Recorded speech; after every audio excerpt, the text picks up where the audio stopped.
Hello Virgo, welcome back to your monthly reading for September 2023. Hope you're all well. Thank you so much for joining me for your reading. This is a general reading, of course, so take what resonates, what doesn't. Absolutely leave behind. Of course, if you're new, welcome. Don't forget to like, share, and subscribe to YouTube and excuse me, and Facebook. Of course, leave a comment. Let me know where you're watching from, and if this reading does resonate for you, and if you are interested in a personal one, you can contact me on Facebook for that. So there is a new moon for your sign Virgo this month here in September.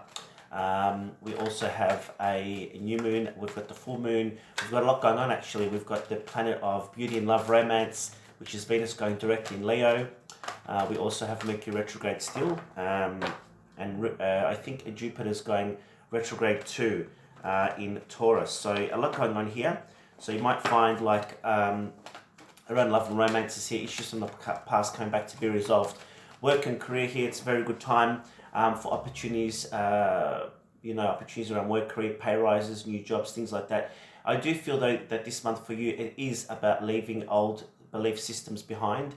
It's almost like, all these difficulties and challenges that you've been working through over the last couple of months here, and for some of you even longer, about a year even. Are going to start to come to an end, and you're going to start to feel a lot more free and a lot more content within yourself here.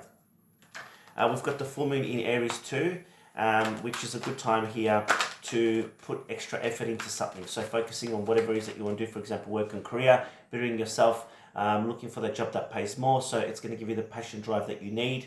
But this month here, we do need to watch our tempers, right? Because frustrations can get in the way. It's like 2 steps forward, 1 step back type energy.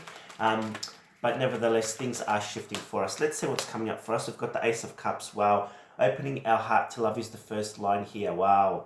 This is the Ace of Cups. It can talk about a beautiful offer coming in. Could be around a romantic gesture. Could also be an offer around work and career. Bottom of the deck, what do we got? We've got the Hermit. Yeah. Taking time out to focus on where you want to be and what you want to do at this current time. So there is a lot of shifts and changes, but these are all bettering you, and your journey along. So the Hermit card, take a break from society, commitment to your spiritual growth. So take time out to meditate, start trusting intuition, because the intuition is going to be very, very high.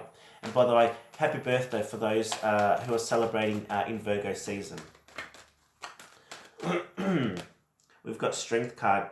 This is ruled by the energy of Leo, right? So this does talk about all the challenges that you've been going through, you can get through, and you are smart and you are wise. So use strategy and use patience where you need to get through these challenges that you've been working through. The grace and inner strength needed to overcome challenges is what the card says. The power of kindness and forgiveness. Time to embrace how wonderful you are. So you're taking your power back, enjoying life, trusting the universe, and being patient. And this is where the Strength card reminds us to be patient and meticulous and work collaboratively with people, not against people, and of course watching our emotions, right? We've got Justice. Wow. So there is 1, 2, 3 major arcana, so big shifts coming for you. It's a period of transition for you, and Justice does talk about karma playing out, and so that's what all these challenges have been. Some of it, most of it for most of you, is karma, right? Karma playing out. But this can also reference things to do with the law, job interviews, new contracts, new agreements here. And if you are going through any of that, Spirits remind you with this card here to look at the fine details and the fine prints, right? Get on top of those things that may be hidden. And look at this, we've got the Sun. Wow, 1, 2, 3, 4 major arcana. So there are big, big, big shifts coming. But the Sun card trumps all the others in the deck, because it reminds us that life is precious, life is beautiful, and the sun does shine after, the clouds are there. So the sun comes through the clouds. So, there has been difficulties without a doubt. But let's read the card. Plans that work out perfectly, amazing ideas that lead to rewards and commendations. Wow, so this is, for me, it's leaning towards, good news and luck coming around for you around work and career, money and finances. And gratitude, of course, for the blessings of life. So there is some news coming in for some of you that's going to make your heart sing, right? What is this news about exactly, Spirit? 6 of Cups. Wow, this is a return of someone from the past. Could be a lover, could be friendships, could be revisiting something from the past that you missed out on, or that didn't happen at the right time because the timing was off. But this does reference here, could be even jobs, having a second chance at a job, or having a second chance at a friendship or relationship, or meeting up with people from the past here, right? So it's a beautiful card. You turn off people or romances from your past, remembering events differently, in a better or worse light than how they really occurred. So that is, it can also bring up old wounds too. And so this is where, the Strength card comes in, and the Ace of Cups comes in too. Learning to deal with these challenges in collaboratively, and working through it together, because the outcome can be a new beginning, a new start here, right?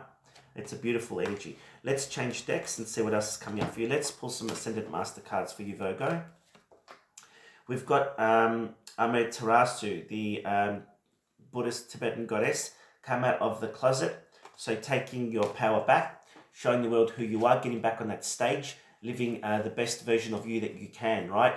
So time to get out. And here in Australia now, we're moving into springtime, and then summertime follows. So it's a good time now to focus on anything to do with health and well-being, getting yourself up and ready for summer.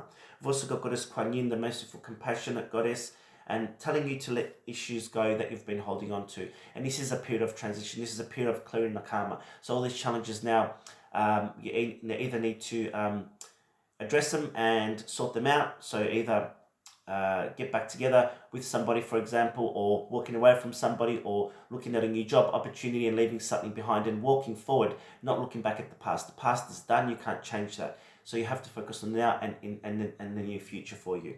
We've also got Lord Buddha here. So meditate. So these are all Tibetan energies here, Buddhist energies, Kuan Yin, Amaterasu, and Lord Buddha here. So maybe you do need to connect in with the Buddhist energies this month here to help ground your energy. We'll pull one more card and see what else. And we've got Moses taking charge of the situation. There you go. So this is your sign, this is your token here, saying that you do need to get on top of what needs to be dealt with in order for you to shift and change and move on. And this has been, in most of the readings this month for September, it's very, very similar. And the cards do repeat themselves, right? All right, what else is coming up for Virgo? Love, finances, work, career, health, anything else, spirit. What do we got? We've got the Oracle. Seek wisdom and guidance from elders. So if you're not sure, don't make any decisions yet. Sleep on it. Ask your guides, the divinities, to give you some guidance. This also references talking to, an elder, mother, grandmother. Could talk about even seeing a psychic or spiritual advisor who you can trust to give you the guidance that you need at this time. We've got the Mystic Circle. Your abilities will be enhanced, and this is what we said before. Trust your intuition this month. It's a good time to focus on anything to do with spirituality too, right? Very, very strong time. So you will get a lot of signs through your intuition and dreams, so trust them. We've got serendipity. Bright new prospects are on the horizon. And this here has to do with the full moon. You can see the full moon. So brand new beginnings, brand new starts. Around the full moon, there's a lot of new beginnings, new starts, and even the new moon here that's coming up in your sign. And the last one here, we've got the chalice. This is the Ace of Cups, ultimately again. So fulfillment and happiness. So there's going to be an offer that comes in for you. Whatever that is, it's going to be different. For some it will be love. For some it will be work. For some of you, within yourself, you're starting to shift and change and starting to love yourself. And life is opening up now in a much easier way for you, which is exciting. Right, another couple of cards here. We've got the Four of Pentacles. And this reminds us to stay grounded in our approach, and also to look at our finances here. And some of you will need to watch your finances for a little while this month here. And look at this, the Ten of Cups. So for some of you, there is someone around you, either it's you or the other person that has been holding back. But the Ten of Cups does promise, this is the third time it's come up. Well, not the third time, but I mean the Ten of Cups holds the Ace of Cups in that deck, doesn't it? And the Ten of Raphael, which is the Ten of Cups, does promise us joy, fulfillment, happiness. So around love, this month here for some of you is absolutely on the cards for you. And others, there's going to be a beautiful offer that comes in. You can't make this up. And we've got the Ace of Wands. Wow. Look at that. We've got the Ace of Cups. Now the Ace of Wands, a brand new start and a brand new beginning. So this is a promising energy for you this month here, that things are starting to shift, right? All right, let's pull a couple romance cards and see what's coming up. Calling in your soulmate, manifesting your soulmate here. Wow, look at this wedding. That's the Ace of Cups. That's the Ten of Cups. Wow, look at that. Pay attention to the red flags. Okay, for some of you here, you are needing to look at the red flags around you, around your romantic situation, but also within your life. Any red flags that appear, whether it's within yourself, you're noticing things need to change, or anything around you, make sure you get onto that this month here. And we've got passion for some of you here. Wow, what a wonderful energy. I'm going to call this reading here the start of a brand new beginning for you, because it really is. You've got the motivation, the strength, the drive, and you also got the love, support, and romance from the universe and from people around you. It is a wonderful reading, my dear Virgos. Have a wonderful September and take care.